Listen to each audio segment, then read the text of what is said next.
All right, welcome back for another episode of Carnivore Trades. Today is Tuesday, January 10th, 2023.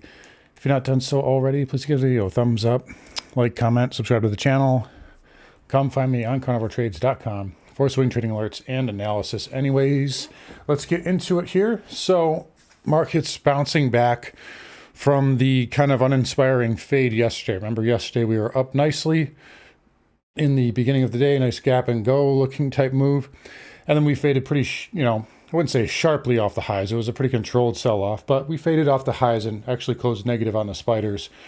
And a lot of that had to do with, if you ask me, like I said yesterday, it was just hedging ahead of Jerome Powell. So again, you see the VIX just kind of bidding up there in the afternoon, and then you can see after we gapped up today, just a pretty much a vol crush like I suggested would happen yesterday. The VIX products are basically right back down to new all-time lows there. You see the VIXy getting hit pretty hard. You see we had a nice flat open here, flat to lower, and then a little diamond reversal here. So essentially intraday, we had this down move, and then a broadening pattern, and then tightening. So that is a little diamond, possible little diamond reversal, and now we're outside of that range, and markets are hanging in there okay.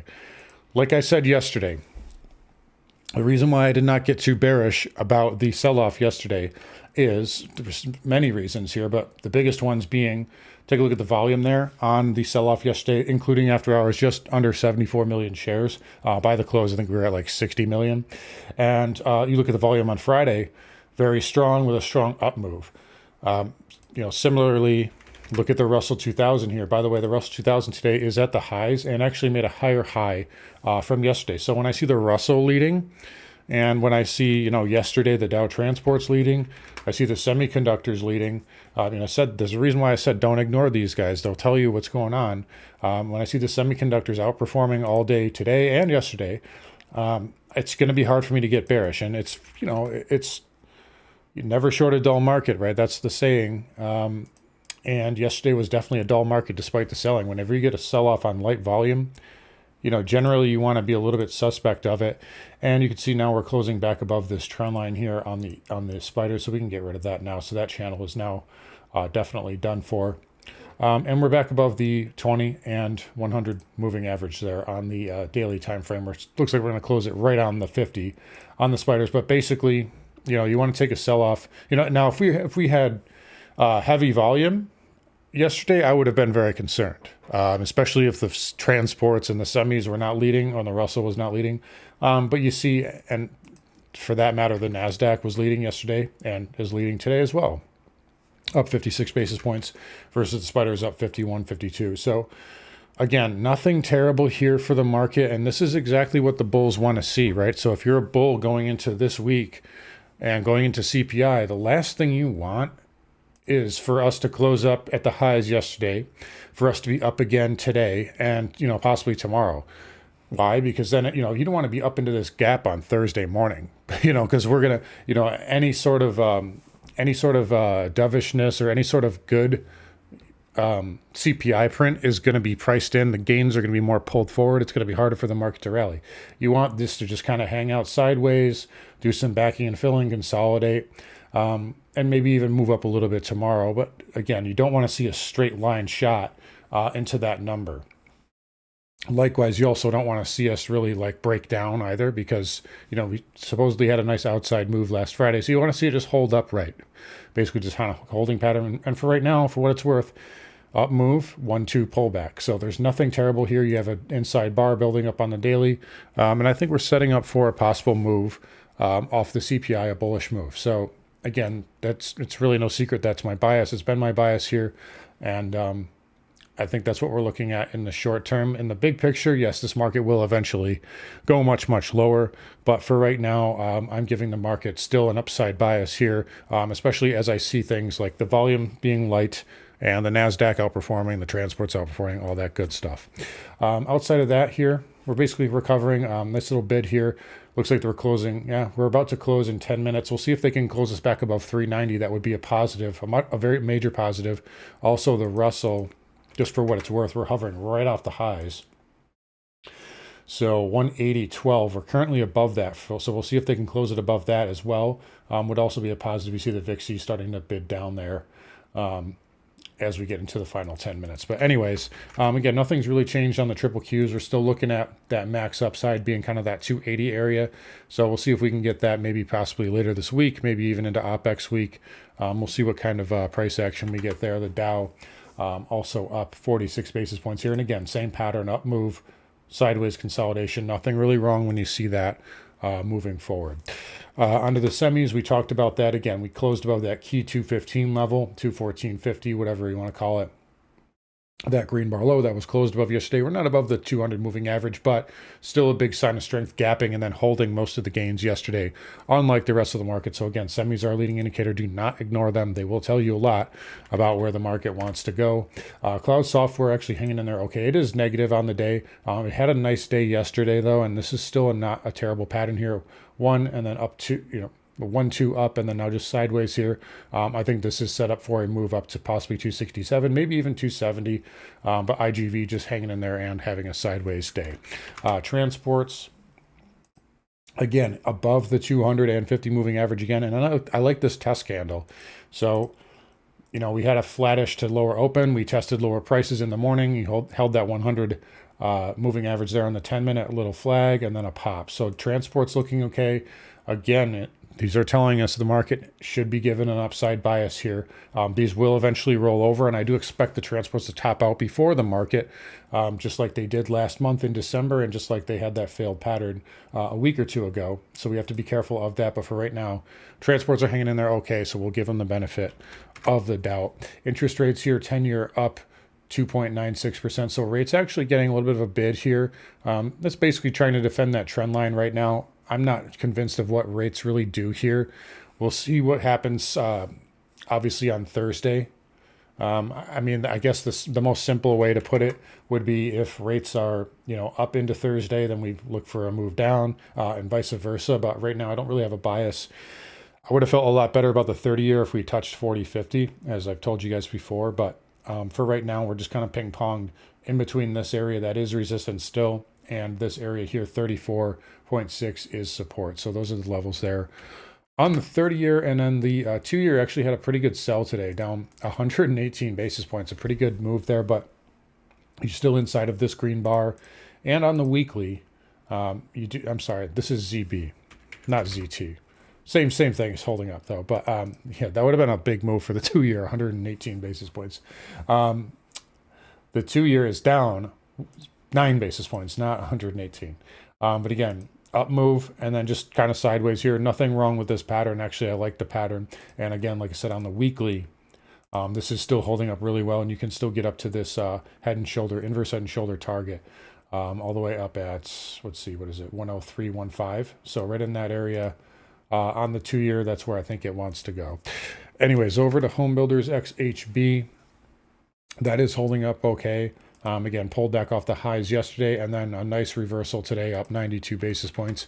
It's hanging in there just fine. ITB up 76 basis points.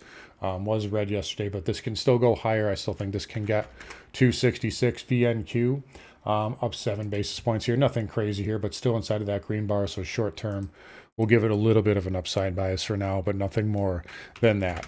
XLF, so we do have bank earnings Friday, so up 0.5% today. And again, just looks like everything else. You had that nice little trend line breakout, up move Friday, 1-2 pullback, nothing here, no problems here.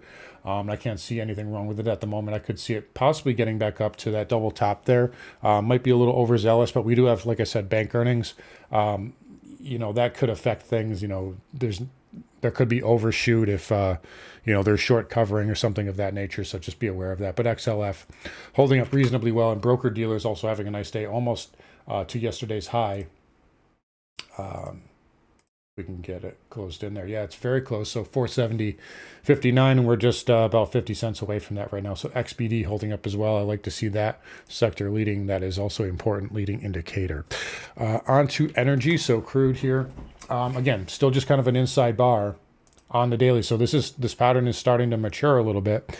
If it continues consolidating and becomes more mature, it's probably going to have it will have a higher percentage chance of playing out. So I would not look to be long crude right now. I do not like this pattern here on the daily. It's actually almost a better short setup than anything. And if this consolidates a little bit longer, it could set up for a play to the downside. XLE, again, mostly an inside day. It did peak below yesterday's low, but it is inside by the close here.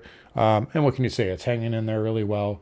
It looks like it's going to close right on that trend line there at 87.89. We're just above that right now. Market's closed in about 4 minutes. But yeah, it's hanging in there for now. I do think this still has to go lower here, but it's holding up really well. Same thing in there with XOP and OIH. Really strong move here. This might want to go up and test another high here in the near term. So this does not change anything. I still think it has to go back down to 250, but it is still holding up really well here for the meantime. Nat gas giving back a lot of those gains yesterday. I still really like this weekly level though. And again, going into that failed bear flag, pivot low, 200-week moving average. Sometimes it takes a little while to get going when you have a bigger time frame level. Same thing here on the monthly, as you can see, right into that green bar low. So sometimes it takes a little bit of time to play out, but I do like this area here for nat gas, and I do think it gets going sooner rather than later. Onto the dollar. So dollar, basically just an inside day here today. I still want this to have one more move down, and then I think it will be a very good buy here, but this should have one more push down into that 102, maybe a little bit lower than 102 area. We did consolidate a little bit, so it may have a little bit of energy to the downside, so just keep that in mind. Gold here, continuing to show some strength. I don't see it getting much higher though. I mean, could it always overshoot? Like I said yesterday, of course it can.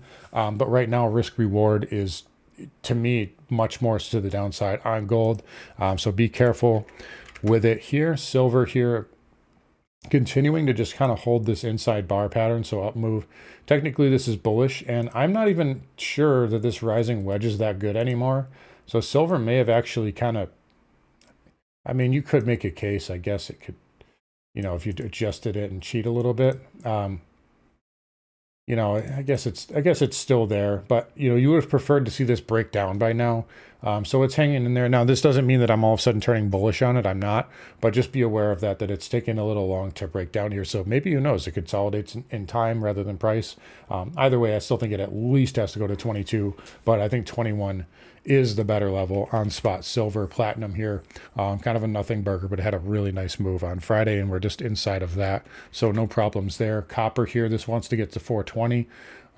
If you ask me, you're right into this pivot here. You're just actually above that, but 420 is the bigger level I have worked out. Now I could get there tomorrow. I don't know if it closes below this 396 level and reverses by Friday, and closes below that on Friday, then that's still an inside bar bear pattern there on the weekly. So just be aware of that.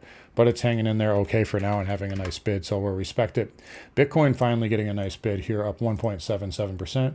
And again, I had that little dump yesterday into the close and then had a nice recovery here, so that's holding up as well.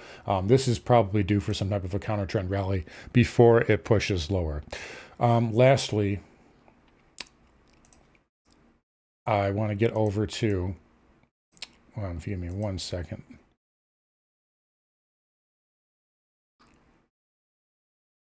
There we go. So I'm going to do the DAX here. I forgot to do the Euro 50 and DAX yesterday. I promised I would do it. I also forgot on Friday. So once I make it part of muscle memory, it'll come up, I promise. But Euro 50 holding up pretty well here. Nice bid. So this wants to get to that 4100 area where there is a lot of resistance currently. But it's having a nice bid off the lows. Definitely respect it. In the meantime, but this is where you broke down from previously. You did, pull back, and you had essentially a failed bear pattern here, and it got a nice bid off of that. So we'll give it the upside bias to, 4150 in that area, as there is the closing bell. But that's what we're looking at there on the Euro 50 and the DAX. Same kind of thing, although it's a little bit weaker here. So the DAX, it's got this pivot up there, and then these are the pivots right here around 15. Just above 15,000 where you broke down from. So I'll just put in let me get a trend line in there for you.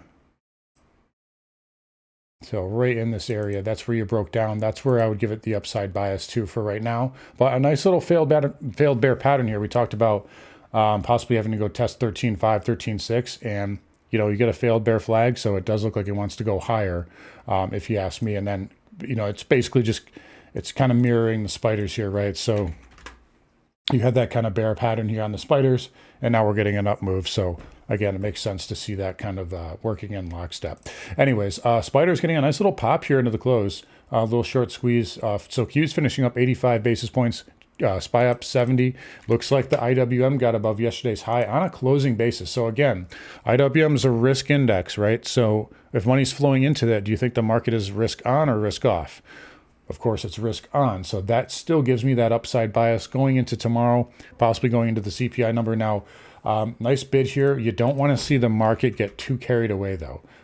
Maybe they could front run it a little bit into tomorrow, the CPI number. It's possible, but you don't want to see us like gap and go up into the 200 moving average tomorrow. That would be a huge red flag for me going into the CPI number. But for right now, I'll give the bulls a slight edge here. Volume declining, with the exception of Friday, where we had a nice power bar. Semis leading, transports leading, Russell leading, broker dealers, banks also having important sectors getting bids here.